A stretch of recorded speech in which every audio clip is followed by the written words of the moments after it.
been fun so far, but it's been kind of crazy. Good evening, everyone. Good afternoon.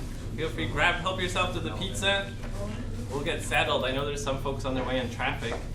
We'll give them some time to get here, but I want to respect your time as well. So we'll get started. So welcome, everyone. It's great to see some familiar faces here and some newer faces. My name is Gary Smith. I'm president of the Austin chapter of the American Association of Inside Sales Professionals. So I want to first thank you all for taking the time to come out this evening, because I know, like I say at every meeting, I apologize to be a broken record, but time is probably our most important asset as not only sales professionals, but business professionals, and you decided to spend the next roughly 5,400 seconds here with us. And I really appreciate that, because you have a lot of choices out there, a lot of commitments from a family standpoint, from friends, from work. So thank you so much for taking the time to be here, and hopefully we can deliver some value and you can walk out of here with some actionable insights and sales tips to implement in your own world. So with that, let me give you an overview of what we got planned this evening. We've got a jam-packed agenda. So in a couple seconds, for those of you who are maybe new to the American Association of Inside Sales Professionals, I'll give you a quick bit of information overview as to some of the value that it can hopefully bring to you. I wanted to present some recent research as a precursor for our guest speakers this evening, Ruben and David, who I'll introduce in a little bit more detail in a second. And I'll be just one of those guest speakers too. I just introduced myself, but hopefully this research will give you a bit of a precursor. It's from CSO Insights into what we're going to talk about this evening. And we'll have our guest speakers, myself, Ruben, and David. So our goal this evening, over the recent past, I've been asked a lot of questions about sales stack, sales technology stack, and how it all fits together, and also recommendations on tools, technologies that can fit in within that overall stack. So our goal this evening is to start out. We're going to do our best within 45 minutes or so to give you a full overview of the sales funnel. So we'll start out by giving some insight into lead generation, prospecting, finding opportunity, and qualifying, disqualifying as quickly as possible. Then we'll transition over to David, and I'll introduce David and Ruben in more detail once we get there. And David will share some tips, best practices on how, once you've found an opportunity, how to best track it, manage it within a CRM system, within your pipeline. And then we'll pass it over to Ruben, who's going to tell us how to prevent customers from stalling towards the tail end of the sales process, and give you some tips on how to be more effective at the proposal stage, the quoting stage, and also be more profitable at the same time. So it sounds a lot, but we're going to do it. I'm ready. Hope you're ready too. Let's go for it. So let me just give you a quick intro to the American Association of Inside Sales Professionals. Really my goal in volunteering to lead the group is we get together each month as sales professionals, sales leaders. My goal is to create an environment where we can share ideas, insights, best practices, challenges, and hopefully help each other grow as professionals, help our organizations grow with the goal of hopefully executing upon additional revenue. So really, hopefully this will provide you a forum where you can bring up challenges, share successes, and just hopefully in Austin will be the benchmark for the sales profession as a whole. There's so much growth here in the Austin area, not just from an inside sales standpoint, but also a technology standpoint. Even field sales is still growing to some extent. So hopefully we can capitalize upon that and help the broader community. So the AA-ISP as a whole has a ton of benefits. From a membership standpoint, you're able to come to these meetings on a monthly basis. For the most part, we hold them here. I won't go through all of these benefits, but if anyone is interested in, I know several folks in the room are already members of the AA-ISP, but for those of you who are new, I'll be happy to share some additional details on what it actually includes, what you're able to take advantage of. If I were to point out maybe a couple, not only coming to the monthly meetings here, you're also able to get certifications through the AA-ISP, so become a certified sales professional, or also at the management level. You're also able to certify your own organization from an organizational index point of view on recruiting, training, the process that you've got implemented. One thing I'd also highlight is the mentor program. So if you're looking to grow from a sales standpoint, you are able to access a number, register yourself as a protege, or volunteer yourself as a mentor to help the broader community. So if you register as a protege, you can pick from several hundred mentors across the US and also globally that may be able to help you out and progress your career and provide additional insight into their successes, things they've struggled with in the past. And then also if you wanted to volunteer as a mentor, hopefully you can share your experience and help the next generation of sales talent. Some additional meetings coming up. Our next meeting will be June 22nd, and we also have July 20th and August 17th. A couple of other Inside Sales AA-ISP offerings. This Friday we'll have a webinar I'm hosting called Frontline Friday. So I'm going to be doing it advertises a debate. It's more an inside sales conversation with Mark Kozuglo. He's VP of Sales at Outreach. So it's going to be myself and Mark going back and forward, debating some of the challenges which inside sales professionals are going through on a daily basis, and hopefully give you some actionable ideas that you can take away. And then also there's a Training Tuesday, so it's a more in-depth focus on a specific topic within the sales realm, sales spectrum, that you can learn from. And all of the information will be on the main AA-ISP website. Every Monday, there's some cool tips that come out. If you're on LinkedIn, active member of LinkedIn, I highly encourage you to follow the AA-ISP, especially the founder, Bob Perkins. Every Monday, he'll produce a short video. It's the Monday Morning Sales Minute, usually 2 or 3 minutes in length. It's an interview with another inside sales thought leader, maybe covering a sales technique or a sales tool or technology. So a lot of folks use this to kick off their week, just from a personal standpoint, also share with their teams as well to get the mood set and ready to close out the week or attack the week in a strong fashion. Then there's also a conference coming up in Denver as well. So again, if you're new to AA-ISP and want some additional information, just let me know. I'll be happy to share additional details and how you can become more involved in the future. So with that, let's get into the meat of our presentation. So definitely, hopefully I'll share some eye-opening research or eye-popping research. This is really a precursor to our main conversation this evening, really along the lines of sales stack, from finding an opportunity, progressing it, and then closing it, and how you manage that process along the way.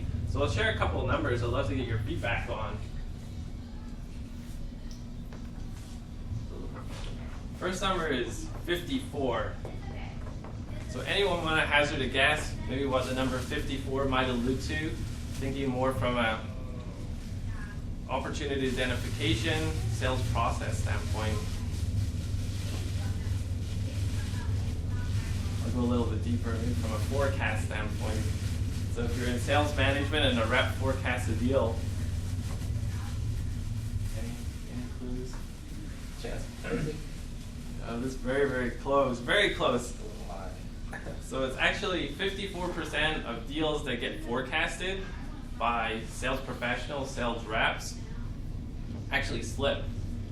So they get pushed to maybe the next quarter or the following quarter or later on in the year.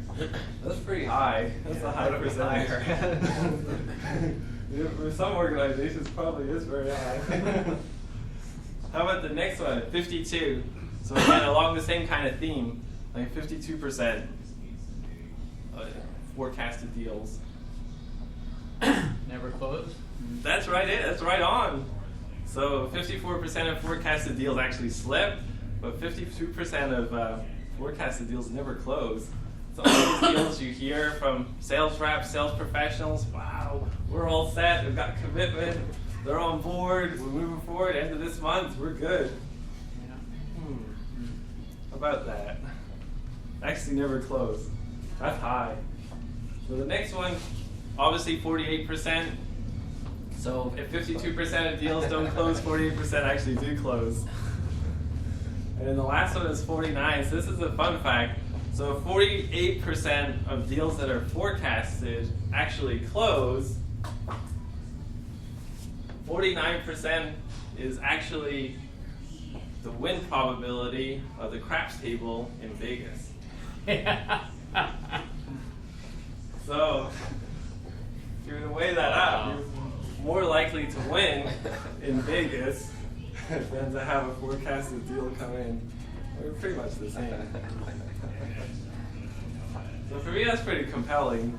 So that was somewhat, I just wanted to share those numbers as a background to our conversation this evening. Really around sales process, finding those opportunities. How can we qualify, disqualify them, hopefully as quickly as possible? How do we then manage them through that process? Then how do we, at the tail end, from a proposal, quote, presentation standpoint, ensure that we can move through that as quickly as possible and ensure that your margins are as high as possible and you're as profitable as much as you can be as well. So with that, I give a brief introduction to myself at the beginning. So we're going to do a bit of a relay for our presentation this evening. So I'll start out. I'll hand it over to David Franklin and then over to Ruben. But by way of introduction, David Franklin, I've learned a lot from David in just such a short space of time of getting to know him. He's a CEO, founder of Cloud Co-op. So he's really a strategist, application architect, and for me, absolute authority on Salesforce.com. Primarily works with government agencies, emerging businesses, small, mid-sized businesses to implement and to adopt Salesforce technology. So it gets a lot of first-hand experience of seeing how organizations use a Salesforce or CRM type technology, the challenges they go through, and some best practices, which hopefully he'll be sharing this evening. So really, and outside of that, he's got a great technical background, has worked with organizations, Rackspace, Gemband, as well as SolarWinds, so just a wealth of knowledge. I'm looking forward to hearing David's insights this evening, and thank you for taking the time to present. Next up, we'll have Ruben, right after David, Ruben Swartz. So Ruben's founder of a company called Mimiran. So currently, Ruben and Mimiran help companies sell faster and more profitably through the proposal stage. So as I mentioned, that tail end of the sales cycle, whenever you get to a point sharing quotes, sharing presentation, proposals, how to maximize that as much as possible and how to move through that process as quickly as possible to get to the end goal and sign that contract. Ruben, similar to David, has a great technical background. He's worked at both Oracle as well as Microsoft. And then also, I'm always wowed when I see it in his LinkedIn profile. Graduate from Princeton University. So I grew up in a small town in Ireland, so we don't have a university like Princeton there. So I'm always impressed. So thank you so much for taking the time, Ruben. I really appreciate it. So with that, let's dive right in. So for me, I'd like to take maybe no more than the next 10, 15 minutes or so and talk about that front end of the sales funnel. So now you've built your go-to-market plan, your go-to-market strategy, you've identified the customers, prospects that you wanted to reach out to, as well as the titles. What is that next stage? How can you ensure that the opportunities that you're finding are as qualified as possible and you can move them to the next stage as quickly as possible? But on the other hand, how can you hopefully disqualify them too to maximize your time and focus on those accounts or prospects with the most potential? So for me, everything really starts with bonding and rapport. If I were to put it out there, maybe just in your own personal lives, if you're to receive a telemarketing call at home or on your cell phone, how do you typically feel? When you pick up that phone and you're like, well, I just give away how I feel. Oh my gosh. Well, how do you guys feel? Is it with, wow, this is awesome. Thank you so much for calling. Some people it is. I mess with them. So definitely mess with them. Email. Yeah, it's like, how can I maybe get them off the phone maybe as quickly as possible? Just send me some information. I'll have a look at that and I'll get back in contact if it interests me. So I definitely hear that a lot. Anything else? I'm not interested, and you haven't really heard what they've got to share, or the information they've got to share, or the value that it might bring to your life or maybe to your business. And I'll be first to say I have often that same approach. So for me, at the very beginning of that sales cycle, what we'll talk about in the next couple slides is really a pull versus push mentality in the sales process. So as opposed to how can you pull as much information from the prospect or the customer as possible to identify if there's a potential fit to work together, a potential complement between your product and service and their goals from a business standpoint, versus maybe pushing information. So if you get that telemarketing call, often very scripted, they've got a lot of verbiage that they got to say, and they know they've got a very finite amount of time, so often sharing a lot of features and benefits without maybe understanding what your background is, maybe what you do from a business standpoint or a professional standpoint. So, but in order to get to that situation where you start pulling information, you got to build that, I guess, a bit of trust, a bit of credibility in the beginning phases. So, I know whenever you see the words bonding and rapport, I think we've all been in some sales to some extent or being exposed to sales over the last number of years. What typically comes to mind when you hear bonding and rapport? When people say, this is the bonding and rapport step. Talk about it, why? So like generalities kind of build, how's it where you're in your neck of the woods? So definitely that could be one. How about any other feedback from bonding and rapport? If you can find any kind of affinity. Like common ground? Yep. Yeah. Because usually even going back to like some of the old adages, typically people like to do business with people maybe similar to them or like them. So definitely maybe doing a little bit of research before, figuring out where their business is or where that individual is in their business life or personal life, and then trying to connect the dots to build that credibility. Because for me, the whole goal is in the beginning to have that prospect go from initially not being okay with the call to hopefully as okay as possible, to have them comfortable enough saying, yeah, sure, I'm open to hearing what you've got to say. So you can do that through exactly what you said, Tom, finding that common ground. I think is being situationally aware. If that individual picks up the phone, and it's super simple, if you hear a lot of background noise, or maybe I listened to a call a couple of weeks ago and a gentleman yelled, can you turn that down? Hello? They weren't maybe initially as apt to listening to the message that the sales professional had, so maybe being situationally aware, it seems like you're probably in the middle of something, now's not the best time to connect. And have them come back and say, you know what, just give me 2 seconds and that'll be all yours. Or they could say, you know what, this is totally the worst time ever. And then you could perhaps hopefully set up a follow-up time to call back. So for me, that bonding rapport is actually exactly what Tom said, finding that common ground, being hopefully conversational, as well as being situationally aware in order to get to that next step where you can hopefully start pulling information. So that's where we go to next. And I'll go through these slides fairly quick, so don't hesitate interjecting. But for me, when I think about any kind of opportunity or really anywhere in the sales cycle, not just at the beginning, but also at the end, if you're closing a deal or trying to qualify an opportunity, I always think about value from that individual's perspective.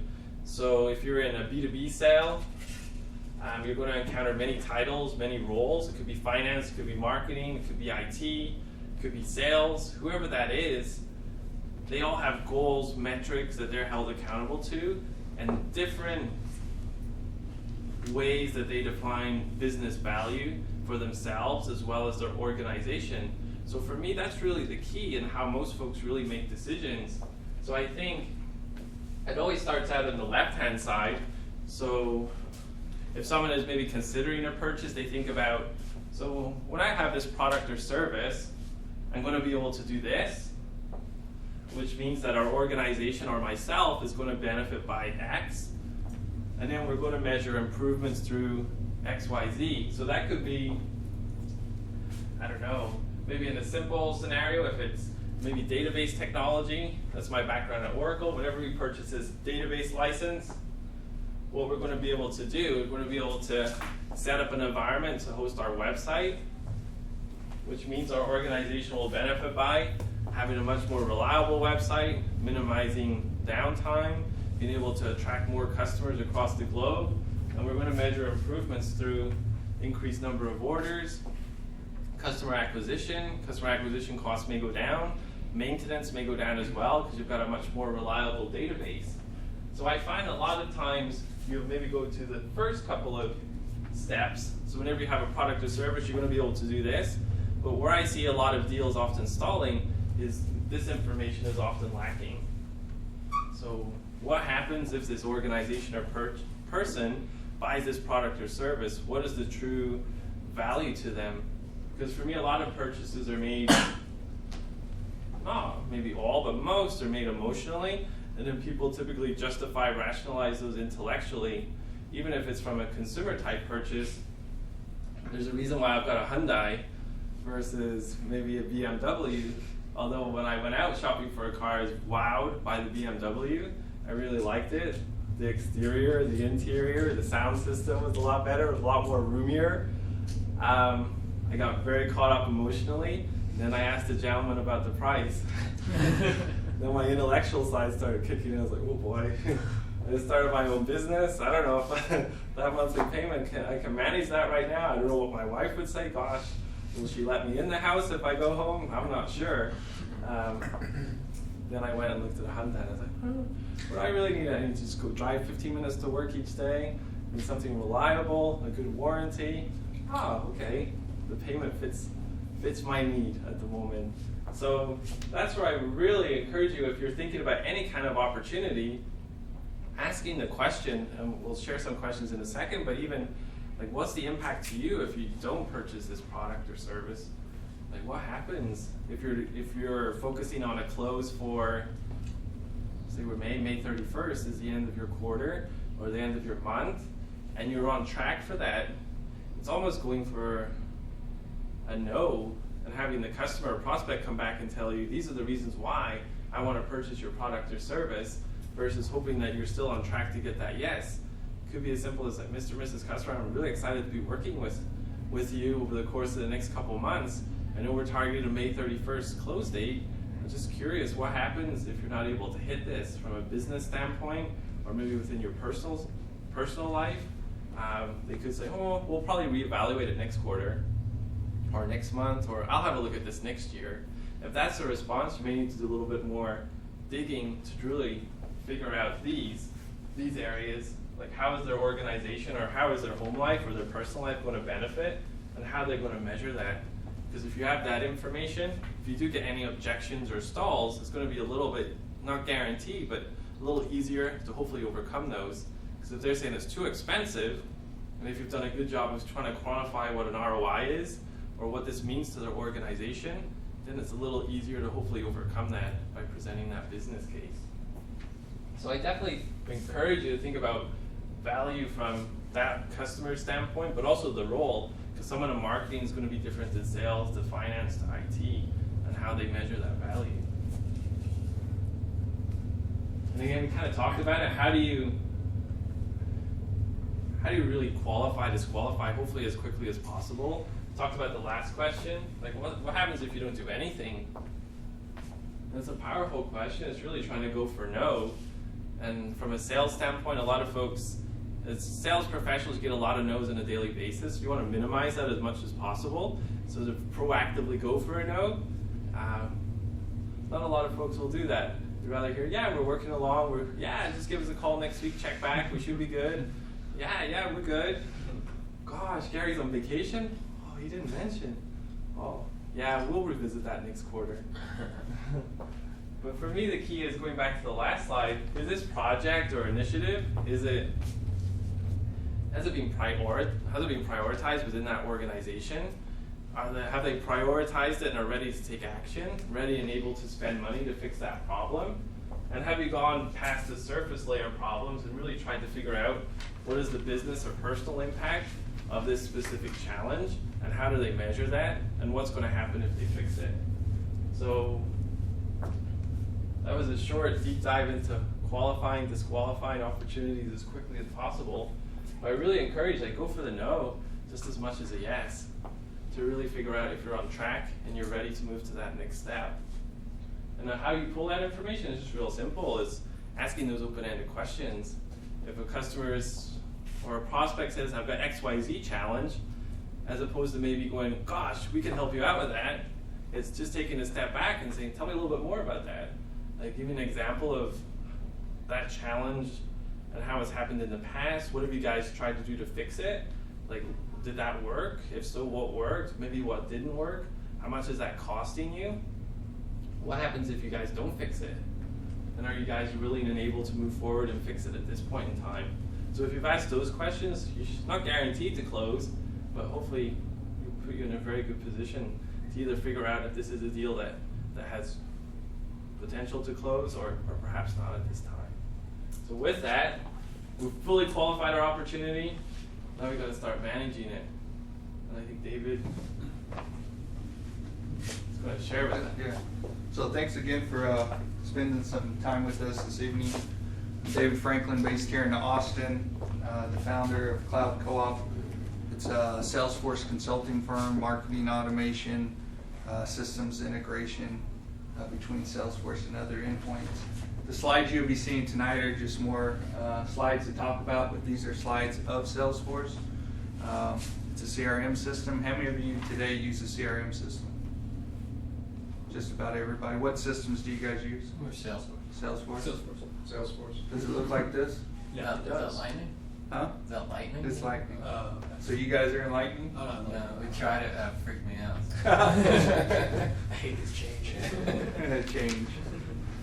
Yeah, I wanted to show Lightning here specific to Gary being from the Sandler teaching, and then Ruben from the proposal and lead capturing, because the new UI does offer benefits that the classic does not. Would you see some of them today? And just how it's still data entry, the data's still there. So you still gotta, as Gary said, you gotta capture the data and put it somewhere. But more than just putting it in a Rolodex or in a file cabinet somewhere, you want to be able to generate actionable intelligence out of it. What are you doing with this data? How is it trending? What activities drive the funnel between stages? What's the stage duration and things like this? So I've never worked in as a salesperson, although as a owner of a company, I'm always selling. But unlike Gary, I've been in sales ops at Rackspace. I've been close to the sales organization. I've been through sales training. But I've always more been in an operational type position in and around sales. So one of the places, leads, they come in, prospects, whether it's a web to lead, your marketing team may import a list, or you go to a networking session like this, you get our business card and you import a lead. So this is the new Lightning look inside of Salesforce. And the thing here that really makes it easier within Salesforce, since I'm speaking to some people here, is you can just click on this stage without going into the details itself, right? So you never have to hit the details. If you're just working, you got this highlight section at the top.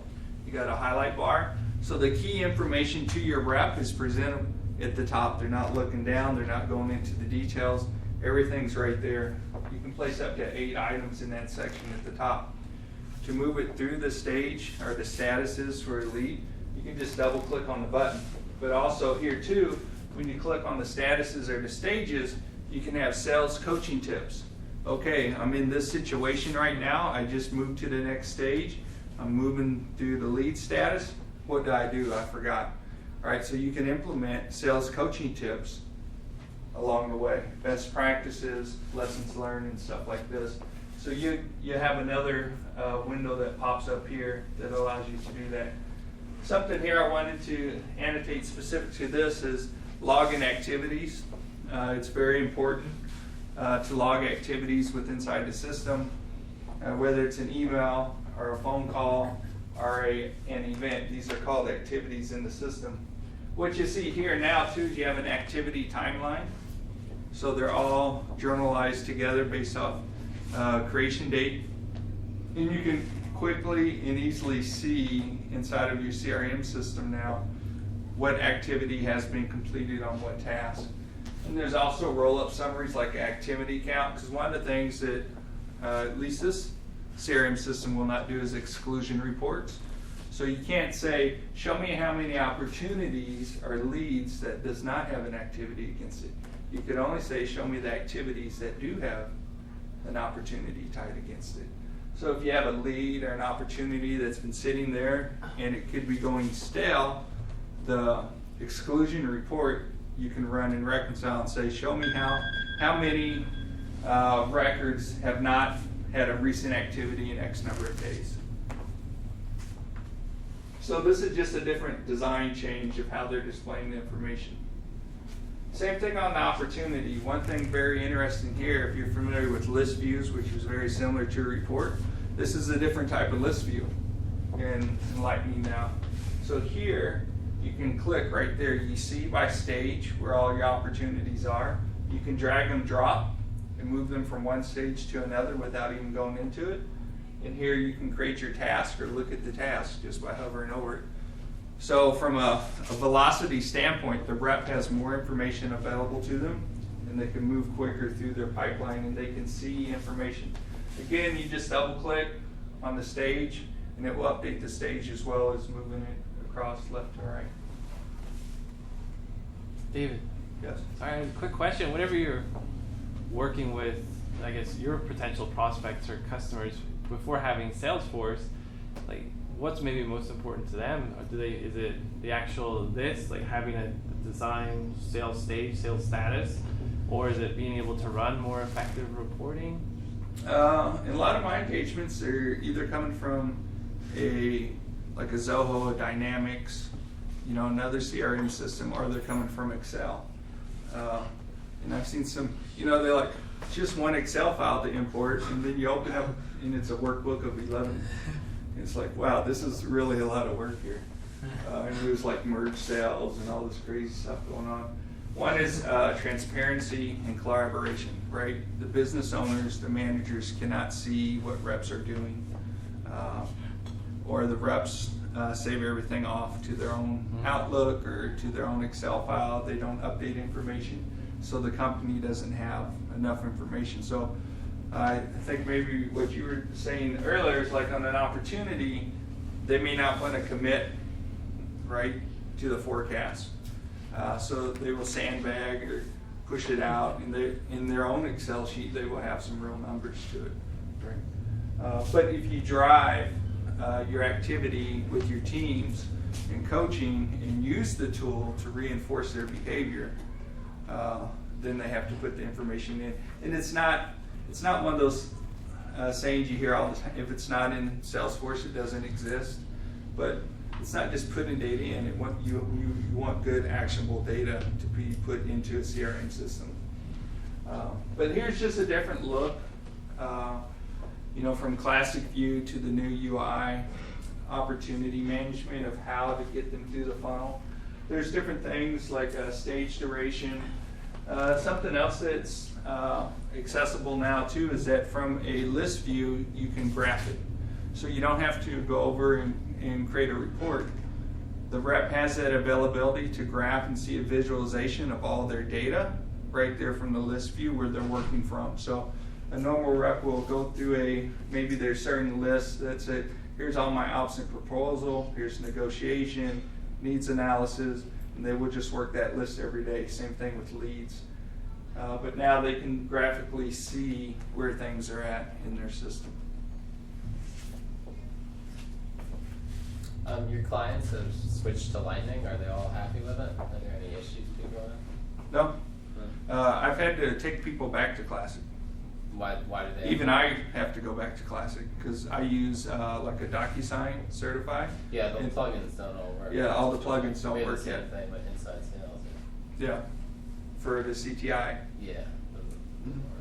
So that's the reason why you have to go back. But based off the users, say if you have users not using the CTI, they can use Lightning. So you can toggle back and forth. Yeah.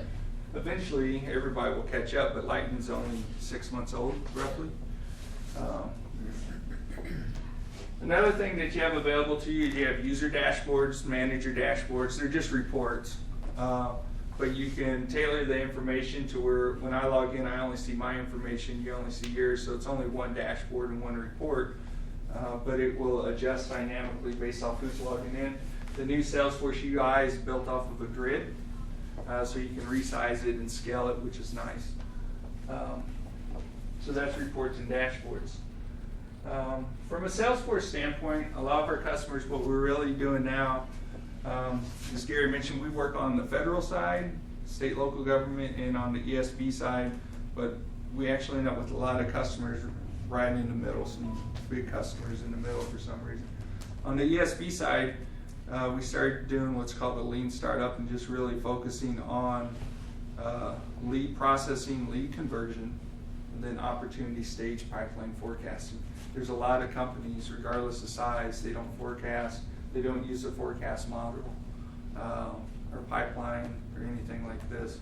So we just try to streamline everything down, focus on what is the daily activities, log your calls, log your emails. If you're connected to a Gmail or an Outlook, have that synchronized. Those tools are available to put the information in here.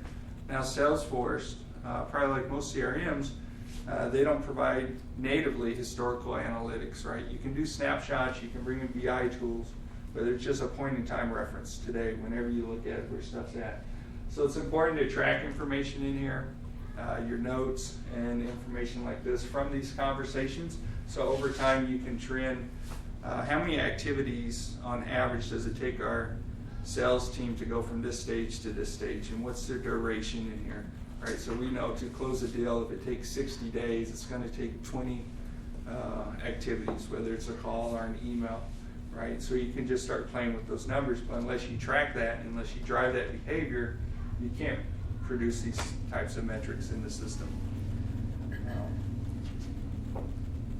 And then you can tie into, and I think the setup of Ruben here is that Salesforce does have an open API.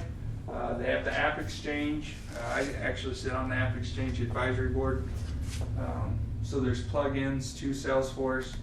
I happen to use Ruben's tool, not quite a year now.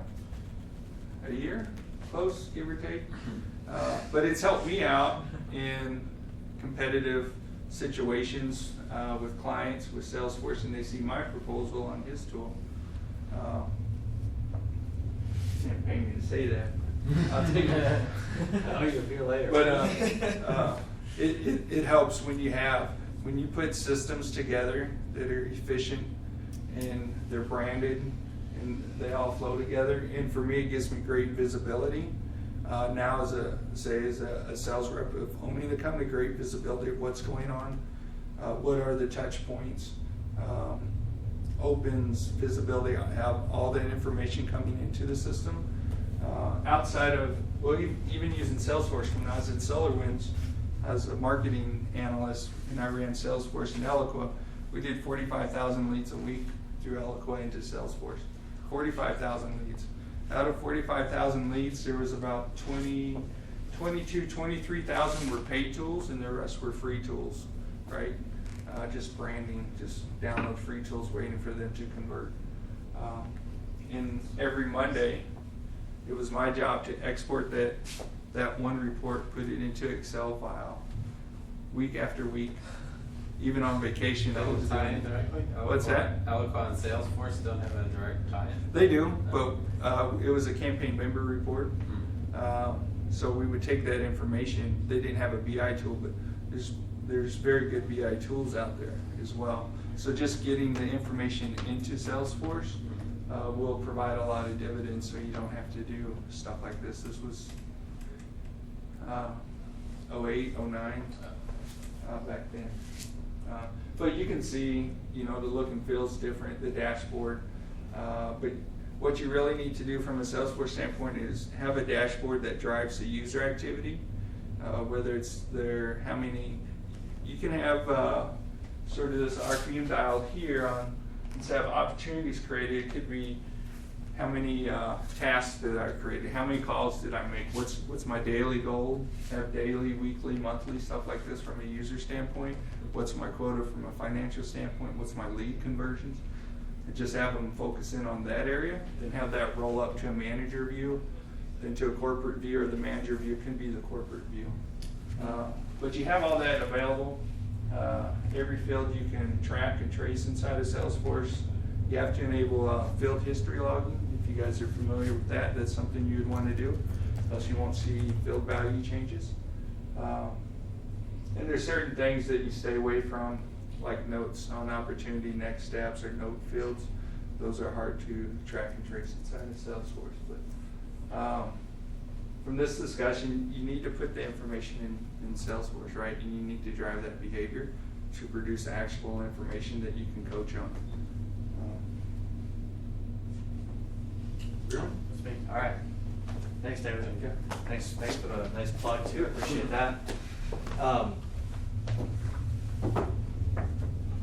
So when I was accidentally running this boutique consulting company, helping folks like GE and Microsoft and Dell sell better, how I got into that is a complete mystery because I'm a techie guy who just didn't like sales and marketing at all. The funny thing is we were actually really good at that. And we got asked back, we got referred around, I was super proud, look at us, we're all word of mouth. And eventually I realized, hey, I think you're supposed to have a pipeline and you're supposed to track it. Oh, you're not supposed to track it in Excel, and we use Salesforce, and we'd have something that looked like this.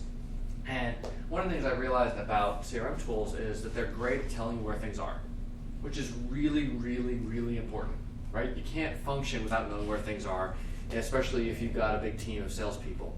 But they're not necessarily great at actually moving things from one place to another, right? That's what your job is as a sales professional.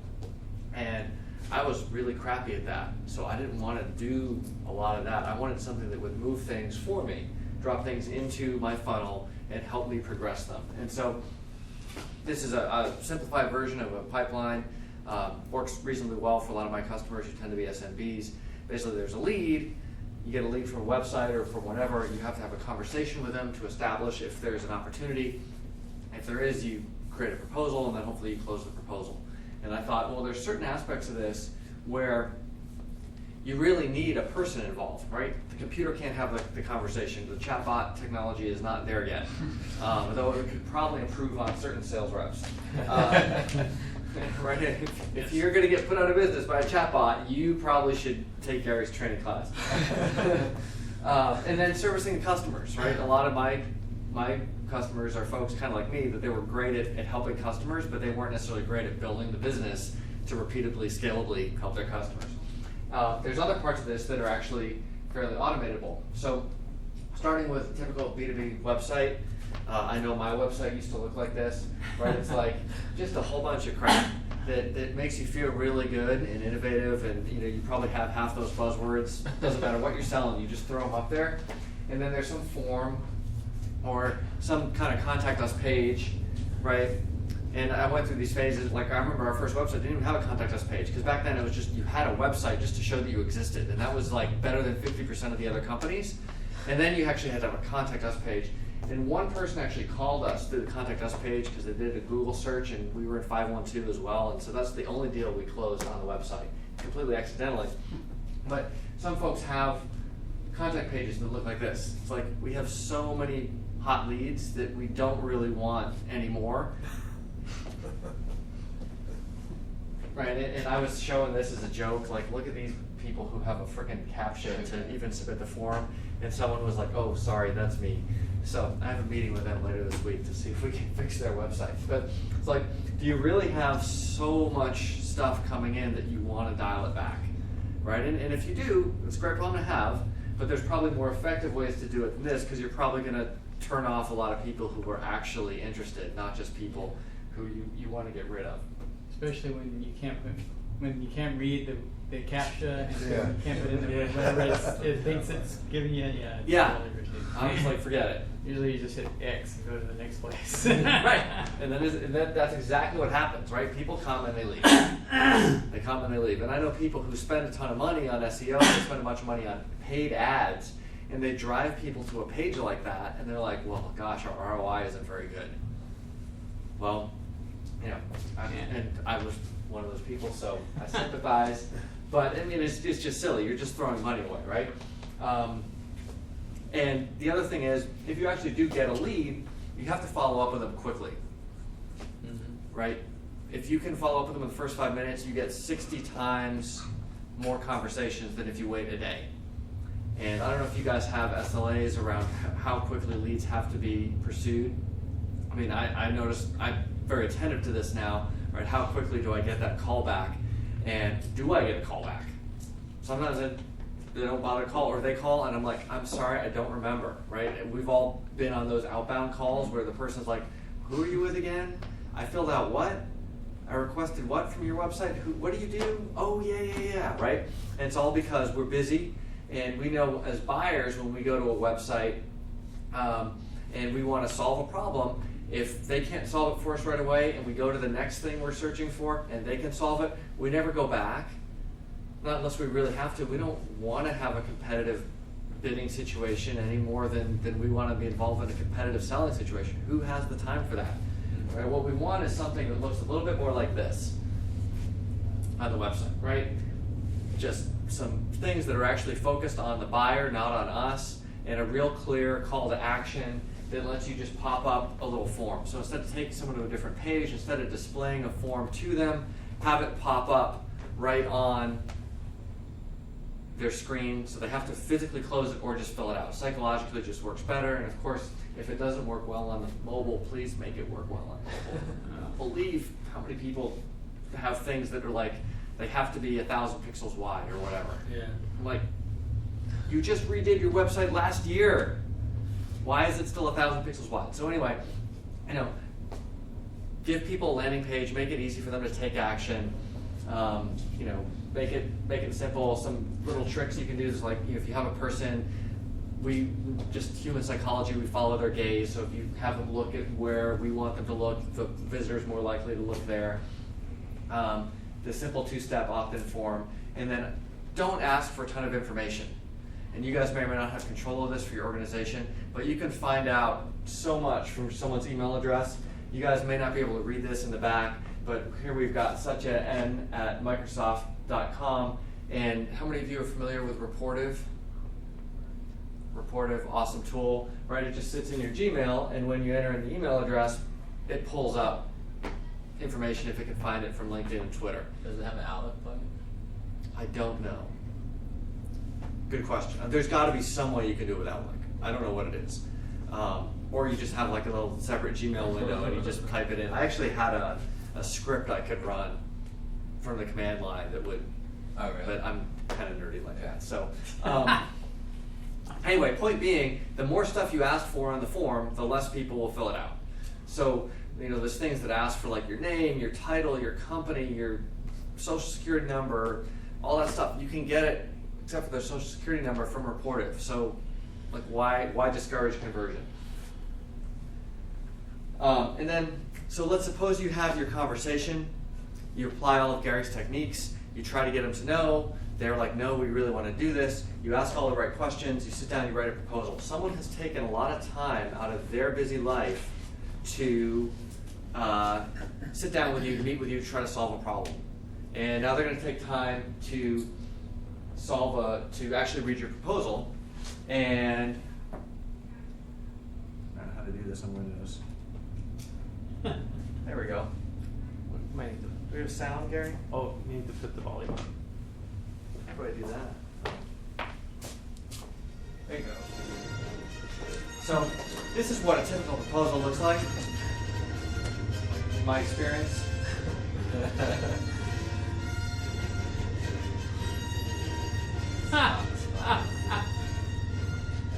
And I've written some of these. Why?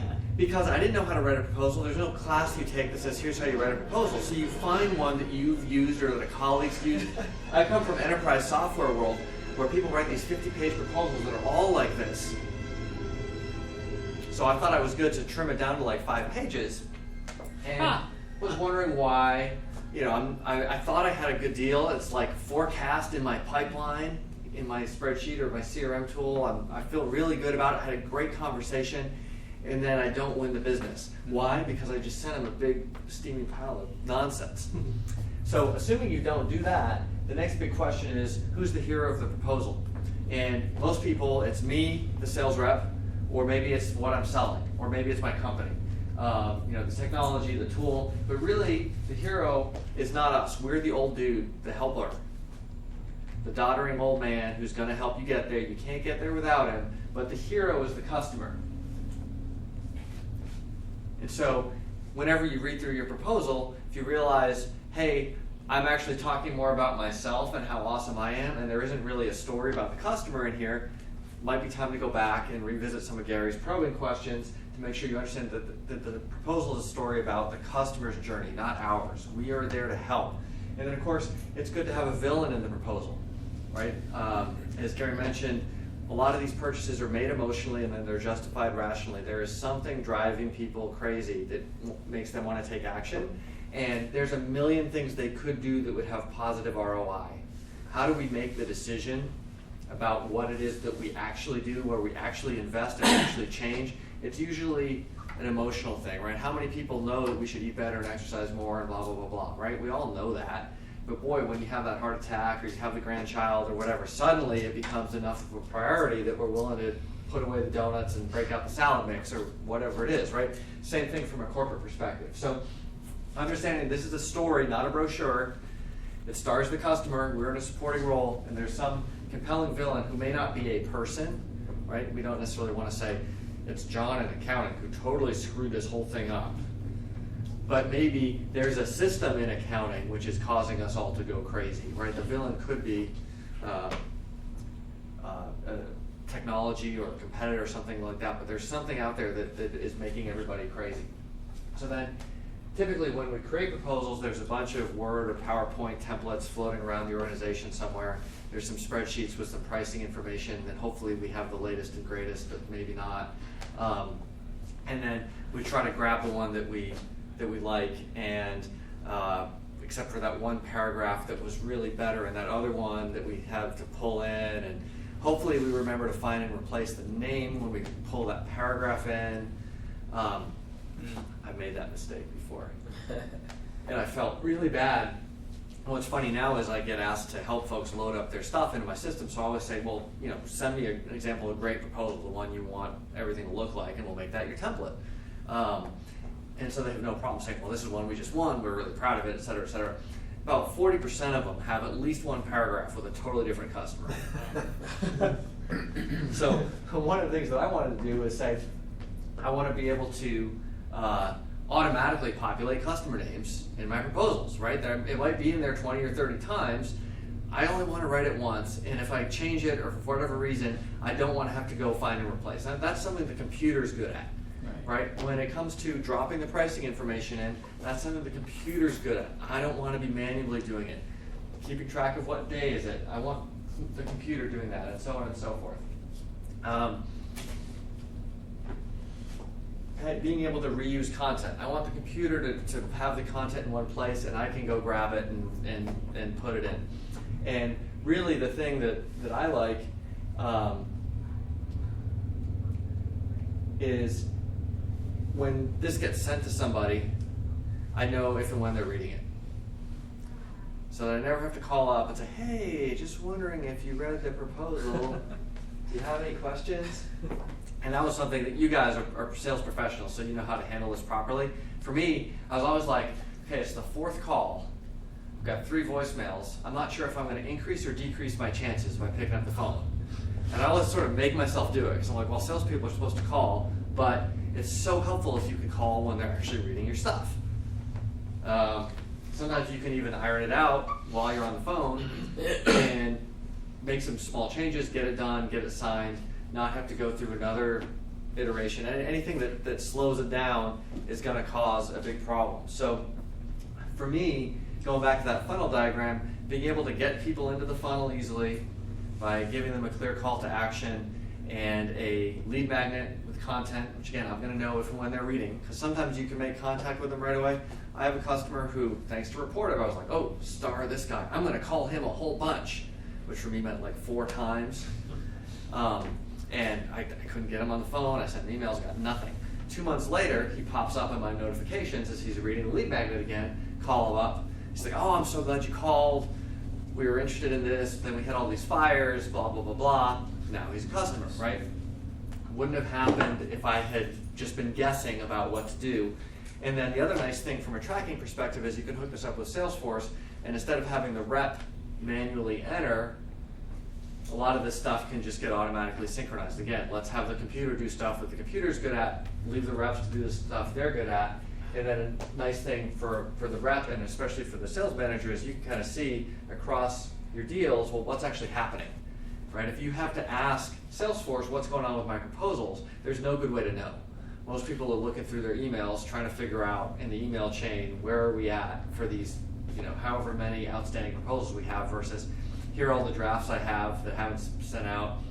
here's everything that we've sent out that nobody's looked at, here's what's in collaboration, and when people last looked at it, and Sorry to stop you.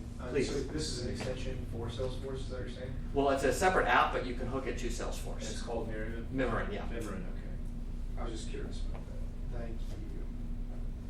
Go ahead. So, it's just another nice way to say, I don't want to guess where everything is. I want to know, and of course you can't tell for sure when something's going to close just because you know when somebody last read it, but it gives you another order of approximation, whereas before you were completely flying blind, and at least if you're like me, leaving these really silly voicemails. Now you can call much more strategically, so it's kind of a virtuous cycle.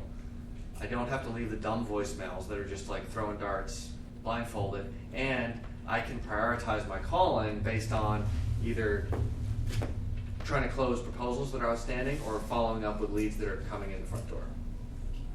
So here's a real simple example, and sorry about the small fonts for folks in the back or even folks in the front, but basically, as we go from visitors to leads to conversations to proposals to customers, we didn't really talk a lot about pricing. That's a whole separate conversation that we're just going to run through things quickly here tonight. But basically, I just made a bunch of round numbers that added up to $1 million. Figured that's a really easy way for people to do their own math, right? You can just multiply that by whatever you want. And then if you apply a 10% increase across the board, you end up way more than doubling the end result, because you get that compound effect through the funnel. And so, if you think about, if we have to double our business, I've got to make twice as many sales calls, I need to hire twice as many reps. You think everything has to double, which is really hard. But if you can do, how's it going? If you can do smaller increases across the board, you get the benefit of that compound interest, and you get great results from much smaller leverage along the way. So, thanks so much for coming tonight. I know we wanted to have some time for questions, conversations. Nobody leaves till all the pizza's done. But thanks, Gary, for putting this together. And if you have any questions, we're here. Oh, thank you so much. Are you in the App Exchange too for Salesforce? I can't remember if my stuff is up in the App Exchange, but don't use that. Okay? Talk to David. He can just click, and it's much better. Got it. What's the cost of that application? $99 per user per month. Volume discounts available. The only Salesforce user in my company. No volume discount for you. Well, thank you both. I really enjoyed our goal this evening was hopefully to share some ideas or best practices that you can take away. Although we highlighted a few technologies, you can think about your own world and maybe similar like technologies that you may be using, because I think a lot of the concepts that David as well as Ruben had covered can really apply to not just the Salesforce, but also other CRM type technologies out there. Hopefully you went from the very beginning, picking up that phone, to qualifying, disqualifying, managing, and then Ruben just showed us how to close 100% of our deals. Which costs, we should trademark that. Bottle it up and sell it. I don't remember that 100% part. Did I guarantee that? I got her.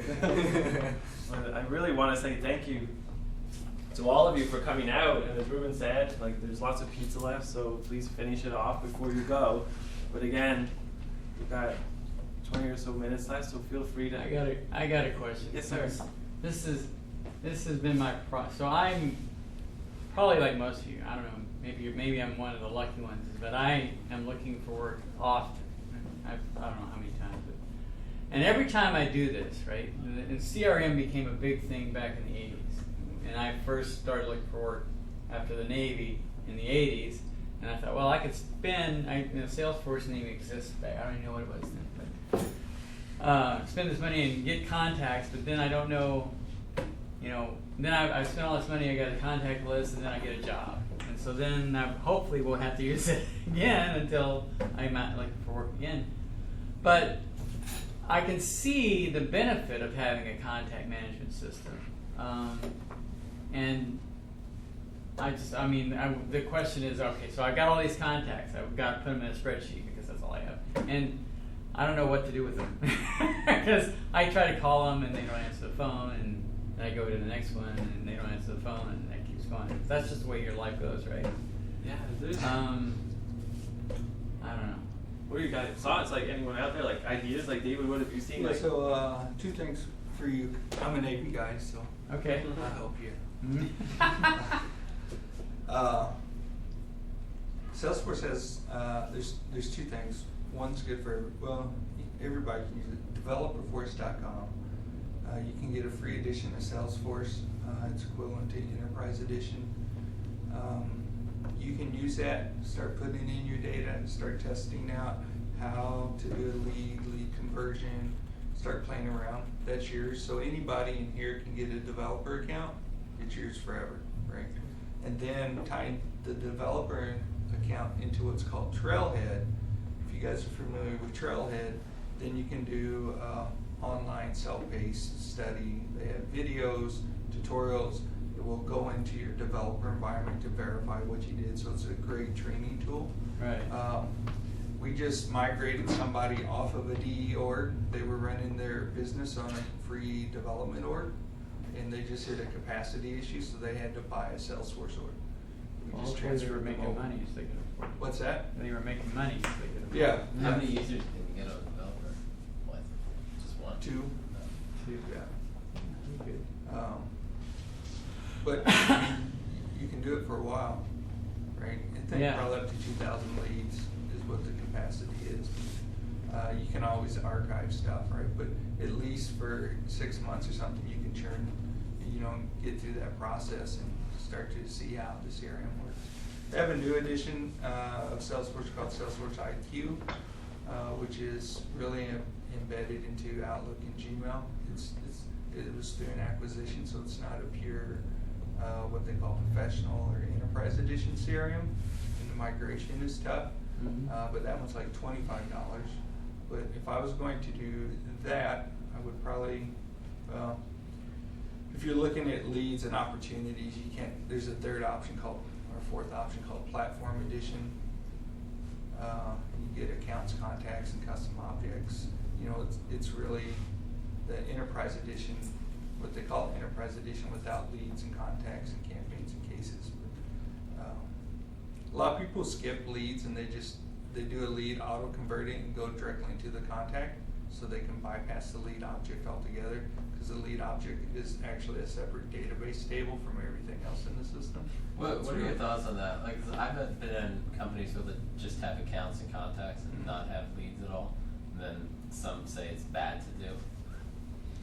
It's bad if you're looking from a campaign influence standpoint, and web to lead.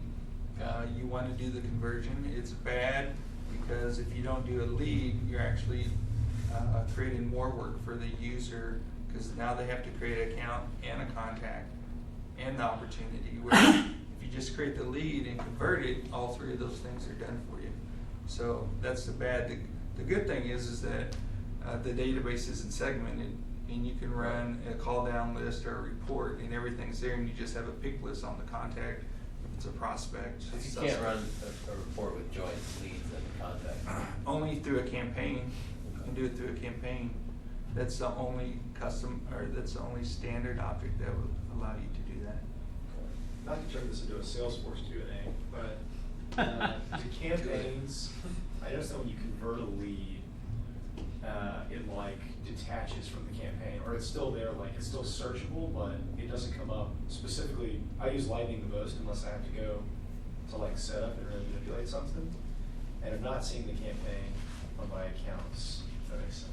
So in the campaign, there's only one field. It's lead/contact ID. Correct. So it should just toggle between lead to contact. I believe that it is probably something that simple that I've just not figured out. Yeah, so there is no different field. There's not a lead field and a contact field. It's just one field, and the ID toggles. Okay, I'll have a look at it. That's how it works in Classic. I haven't looked at that report inside of Lightning. Is Lightning pretty uncommon at this point? I would say, yeah. I started using Salesforce 2-3 months ago, so I just assumed that everybody was doing that. I was like, this thing's great. I was just loving it. Yeah. No, it was launched in last probably September. Okay. Right, they've only had that release, and then February was the second release. There's still like not full integration. Like I know you can't something in imports get like real kind of. There's like it's not full. There's lots of stuff you can do and.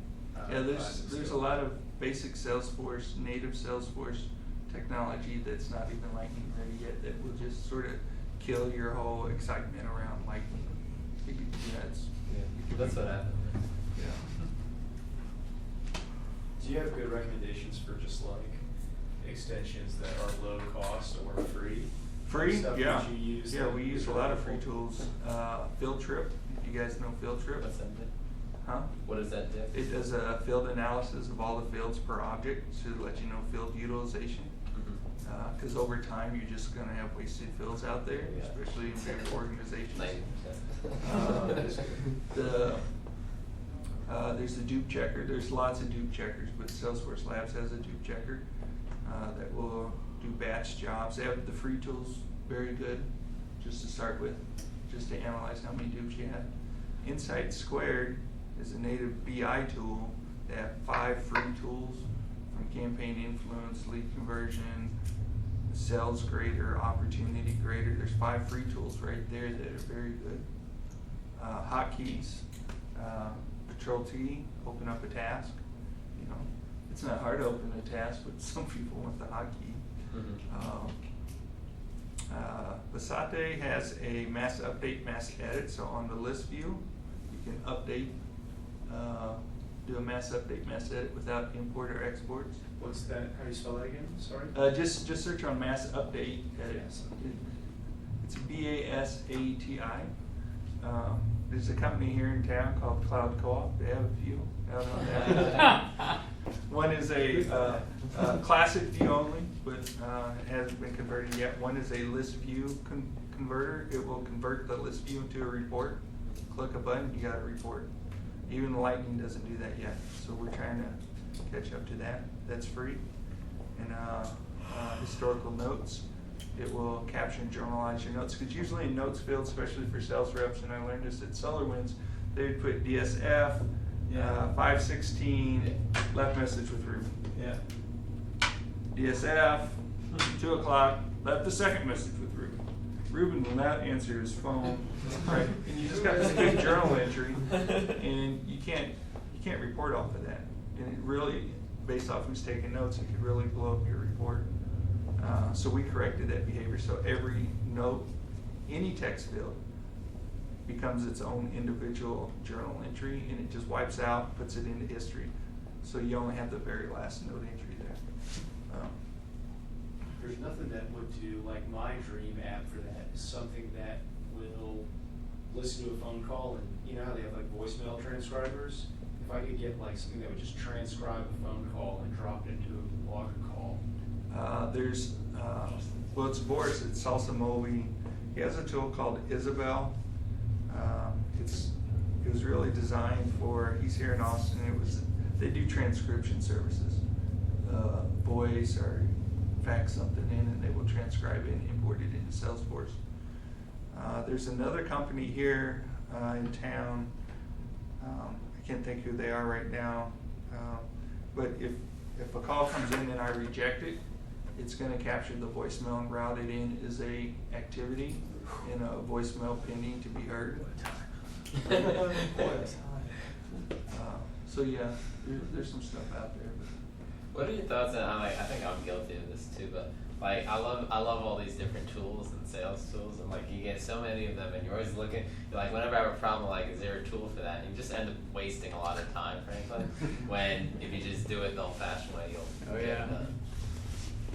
That's what we're going to talk about on Friday. Oh, really? Yeah, with Mark Cosgrove at Outreach is tool overload and how Yeah. it impacts productivity from a rep standpoint, and how to get the balance from tools versus in person, I like that definitely see human that aspect. happen, Yeah, because he's saying that too. Oh yeah, remember the customer likes the human aspect. Yeah, it still goes. I was a long going to way. say that because this wasn't part of your discussion, but I wanted to mention it. My wife is retirement age, and last year she looked around, tried to find somebody to help her figure out Medicare. And so if a lot of sales guys, they just want to sell her something and get done. So she found this woman who was willing to sit down and talk to her for days on end to sell her this package. So we bought the package, and now the package isn't working out. So she's trying to get a hold of this woman again, and she's not getting any. She's not calling back because that woman's made her money. She's going on. She does. I guess she does intake. So she does when you first buy their first year when you go into Medicare, you got money. So money's available to the salespeople to sell the stuff. But after you bought that first package, I guess there's nothing there. So she can't get any support. So that's kind of a bad feeling, and I don't know. I just want to mention that she had this good upfront representation, but then after the sale, when she still needed support, there was nothing there. And that's a bad thing. I think that's where the CRM really helps, right? In the Yeah. handoff between sales and support and full life cycle visibility. And that's, to your point earlier, David, even in the business world, if a lot of folks, even large corporations, retain a lot of things, information in spreadsheets, and that rep or sales professional holds it with them, and they change roles, and that goes with them. Yeah. So then you have their new replacement or that individual responsible. They're checking. They have no idea. They're calling to see if they can help out. But if they had that background, they'll probably be in a lot more effective position to be able to help, educate, or follow on that service.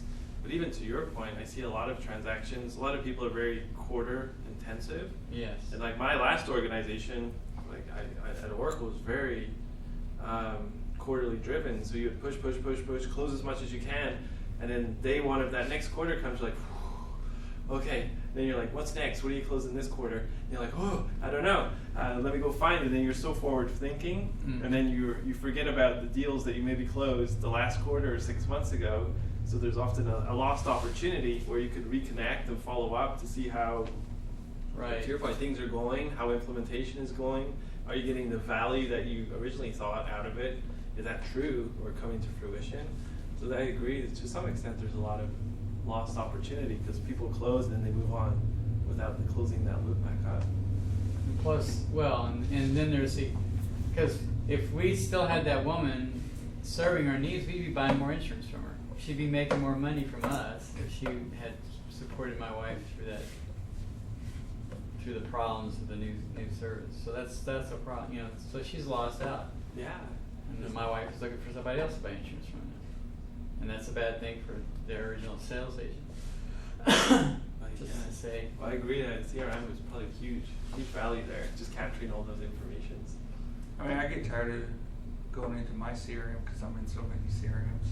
It's like, what's my password? You know.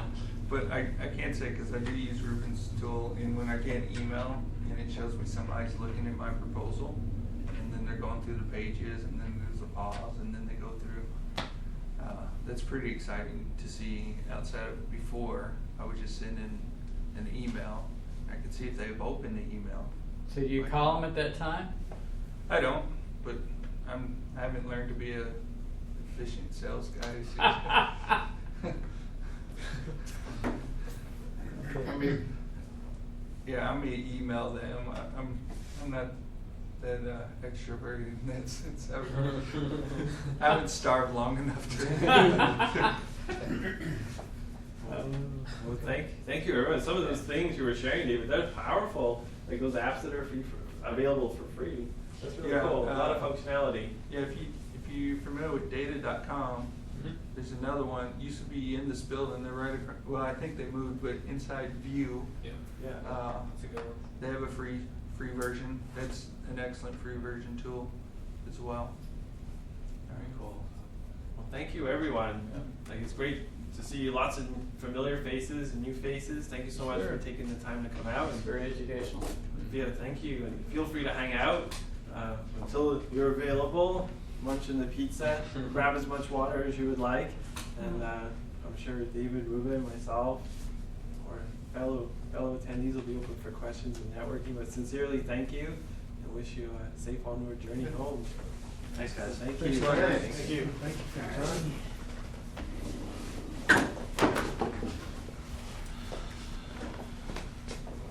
So do you Do you oversee North America? What's your?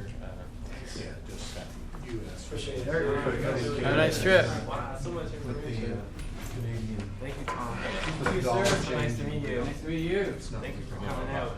Yeah, so. Now give me my Yeah, card here. definitely. Is the industry still good? Like outsourced? Have you been to the American Legion? It is, I mean, Hey, if if you're you're out there out talking about your They podcast come and with your a phone, guy. He just got so The caught up. commander. I was hoping you were gonna get this. Oh, really? So it's really- I wish. So Yeah, I there's wish I a- had. Got, like, Yeah. their website Yeah. link or something? Well, Is- or Maybe we could interview each other. Yeah. Like, The first episode for both of us, like to get the ball rolling. Get the- Like, get a card. But I'm sure. That might be a good idea. Yeah. I like it. Yeah, but we Second half. Well, I guess we're almost there. Advertise and veteran youth. Oh, that's crazy. plus those guys and beats are Right. candidates. I really veteran. Consumer. Yeah, right? absolutely. So, If I hear back from Oh, friends. so- it's cool. still pretty robust. Oh, you did? Oh, Very cool. good to be. Wow, Yeah, that's that's great. great. Oh, all right. It's like, but anyways, somebody down. don't come, so we have a meeting on the first Monday and the second. What were your experiences? You said you did Good to see you. smart Appreciate it. boards Third for Monday. for, like, around and we could Travis, dive I'm gone Yeah. Wednesday through Did Friday. they find it was a lot more difficult to have to adapt to an airplane? Yeah, I mean, it was, first just getting the concept. Yeah. Once we educated them, then Like it us, was, it's at that just- point, it was. Thanks Thanks. Thanks, really enjoyed it. All right. Thank you very much. Thanks. Take care. Sorry, Oh, no, safe drive home. Yep. Right behind that.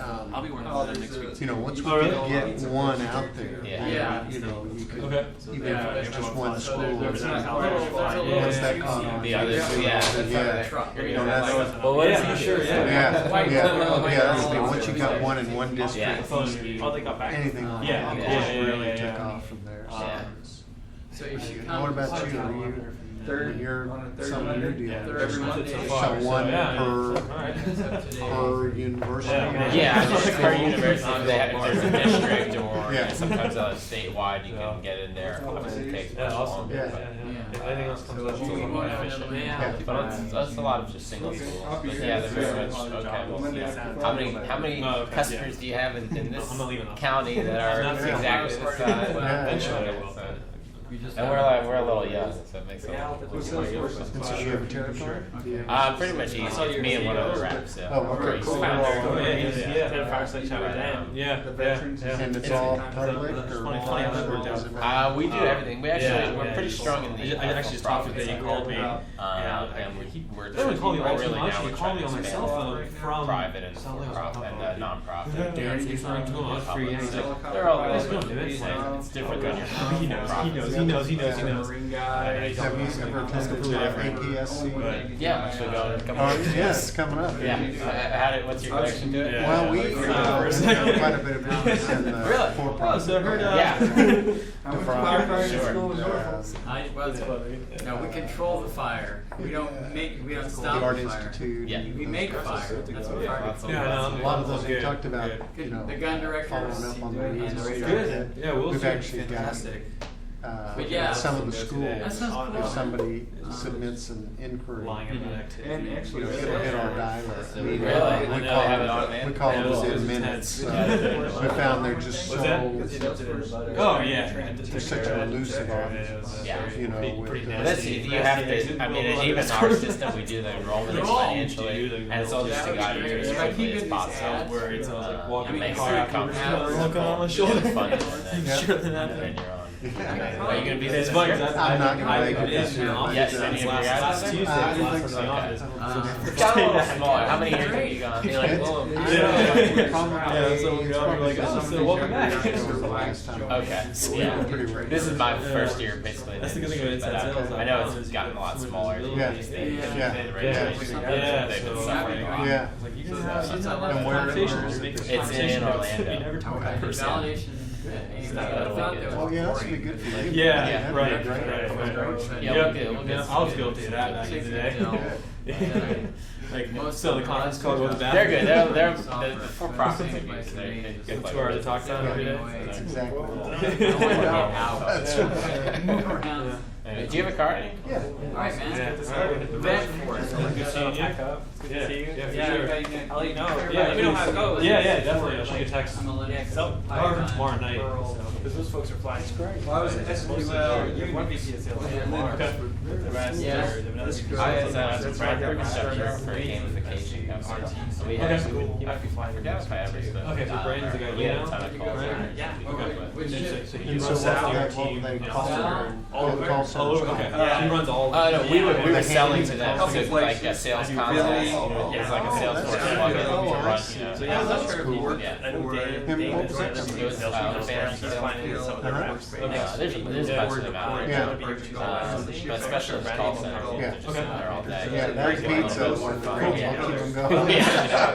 Yeah, for sure. That's cool. So now is that here? Yeah. Yeah, actually are required last. Oh, that's good. Oh, Good, yeah. That's important. That's pretty cool. We were in. I was in the midway in the long. Awesome. All right, thanks a lot, Gary. No worries. It was good seeing you. Thank you so much. Hey, man, thanks for that. We'll do. Let's go. Oh, cool. Gary. Well, that's Judah, Judah, thank you. Yeah. It's good to see you again. Especially in Hey, Chicago. good luck with that meeting. Well, Chicago. Yeah. I was Yeah, in man. Chicago. Good seeing Yeah, you too. Brady. Safe travels Take back care. to San Antonio. Thank you. So I got there. Do you guys use Salesforce? in the summer. We do It's use, okay. But then he Microsoft. got to Oh, be then- Oh, okay. Yeah, I know I was only there Everyone for posts a month. these So, I mean, I kind of. Well, hopefully wish some we things did. will translate. Yeah, but I wish we did. With all the Yeah, it's powerful. I don't use Glad I got Salesforce out. either, but I'm looking at it. I'm like, wow, Yeah. powerful. Especially all the plugins and Yeah. additional tools. Yeah, it's pretty cool. We didn't get to meet Tom Gleason. Tom Gleason, Thomas Bodine. Nice to meet you. How are you? I'm all right. I'm looking for work. Are you? Know anybody that needs software guys? This is your water here. I didn't get to it yet. I do. I'm actually in San Antonio. You are. Why didn't you in San Antonio? Our company owns call centers, and I'm in Okay. sales for the company. So you're based here in I Austin? can work. I need to work, so Okay. I'm Okay. open to. My preference is Austin, then San Antonio, then Houston. Okay. But I'm also talking to Dallas, Oh, good. so I'm Good. open. You getting close? No, I've had lots of positive interviews, but Yeah. nobody's. Yeah. We're not closing. Nobody's closing.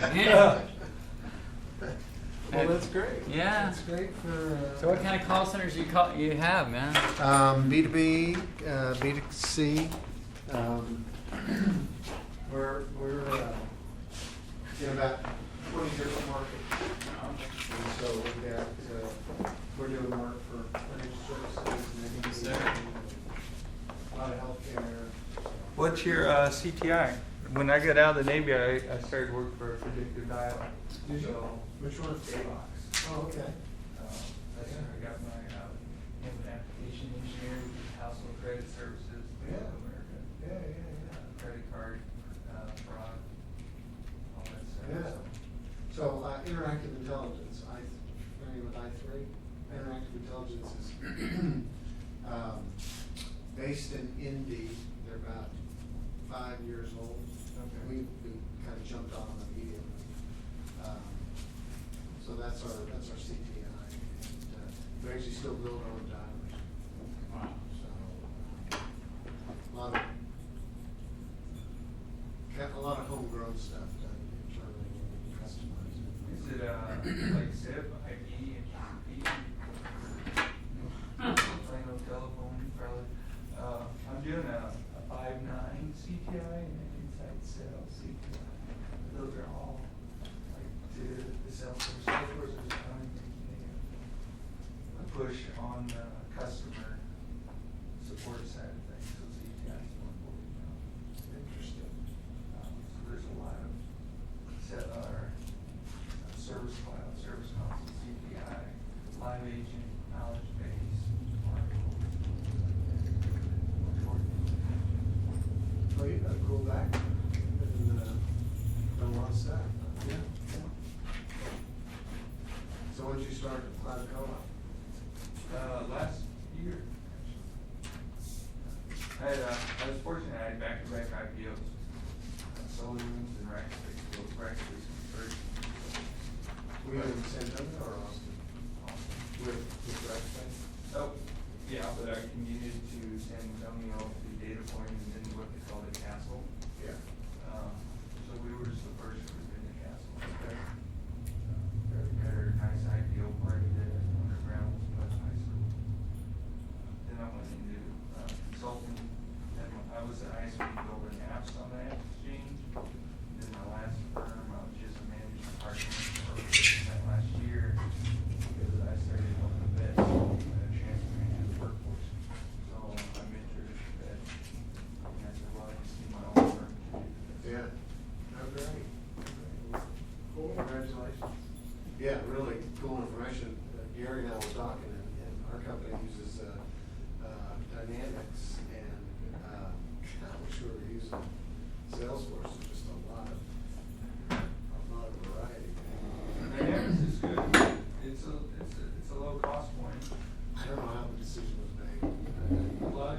people with financial decisions are made way up here, some relationships. And our management doesn't even use it. You know, we enter the stuff, but they don't read any of it. But it's, usually it comes down to people come off the dynamics is because they're reporting, lack of reporting functionality. Yeah. And over time, it just costs too much to develop. Saying or to speak. Yes. It's like, Salesforce has 3 major releases free every year. Right. Everybody's just sort of, okay, let's move the first engineer next. Right. And they have a very tight partnership with Salesforce. It seems like because of that, how Outlook and Microsoft is all embedded with the connectors into Salesforce, that the dynamics piece could just sort of double up. Because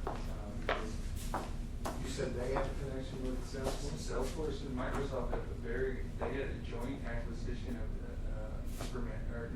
not an acquisition, but they, been in around the funding like $500 million. Microsoft and Salesforce went in together as a joint venture. Wow. And of course, all the Outlooks embedded in Salesforce now, all of the Microsoft products. So that Microsoft has made it very easy to work with Salesforce for some reason. That's great. We may get there. Gary, you got a lot of pizza. There's a lot left. That's my dinner this week. Thanks, my wife. Good, you need to consolidate. pizza. Oh, please. Well, this ain't bad, you just have the 1 cheese pizza. Oh, please, you can fit any more in. No, you got nothing there. It's nice. Sorry. Thanks for the presentation today, Greg. Have a great break. Thank you so much. Yeah, always good to see So you. good to see I'll you look again. for the 22nd. Yes, sir. I look Okay. forward to it. Yeah, Stay can't wait. well. Let me know if you need anything. Thank you so much. Okay. Take care, Tom. All right, thanks, guys. No, thank you. Good to meet you. These are trash or what? Yeah. Good stuff, though. Stay home. Did they come get this or? We'll just leave it on that. Garbage there. Just have one home pizza left. My daughter loves cheese pizza. She'll eat it up. Well, she'll eat one slice. Yeah. All right. That was awesome. Nice work. So much. Like I've never used Salesforce before, so it's eye-opening for me. Seeing. Yeah, I mean, one of the things is, like I was telling the gentleman, is just go out to developer force and get a Try it out. free instance, right? Play around with it. Yeah, I'd love to. That's why I never knew that was an option. Because like everyone, like most of my customers, they use Salesforce. It's expensive. They just raised their prices this month. So the enterprise edition went to $135 Oh, per really? person a month. And you figure, I've been in orgs where they have over 2,000, 4,000, 40,000 users. Oh wow. That's a lot. That's a lot of them. Jeez. Wow. Yeah, but it's so I'm just being so indoctrinated into Oracle Fusion. That's all I know. So but I'd love to check it out. I got an app on the Oracle. Well, yeah. Yeah, on the marketplace. Oh, cool. Yeah, they called me up, the guys here in town, it's Jamie Delgado. Yeah. And his team said, hey, do you wanna move your Salesforce app over? Sure, why not? Oh, that's cool. Yeah, they're up in Farmer. Yeah. Yeah. Yeah. They sat right next to my work. Yeah. They're very heavy in the ISV Yeah. cloud. So, now I got one app on Oracle and 5 on Salesforce. Nice. Yeah, that's kinda cool. That's really cool. I just did it for that. I don't know if I get anything out of it. Yeah, but I know you have. You can offer I that. can say I'm published on Oracle and Yeah, Salesforce. that's really cool. Not many folks are able to say that. Well, that's neat. I learned a lot. Yeah, we need to, We should sync up and kind of. yeah, and see lessons learned and how we can do this again. And Yeah. I think. I'd really like to, I gotta learn more about what you're doing and get, attend some more of your stuff. Yeah, like you're more welcome to any events. But yeah, I need to. Because one of the things like Salesforce is it doesn't have no baked in methodology. Yeah. You have to craft it around your methodology. The one, actually, mentioned on one of our first calls, there's the Sandler plugin. My first customer, they're implementing it this week in preparation. You told me about that. Yeah, because they were evaluating against a Miller Hyman, but they have an app in the App Exchange versus the Sandler, which is just a plugin. But they evaluated both, and they decided to go like the Sandler route. Even though it's a plugin, it will hopefully. So we're going to install it this week, and then train them next week, and then do user training the following week. Hopefully help them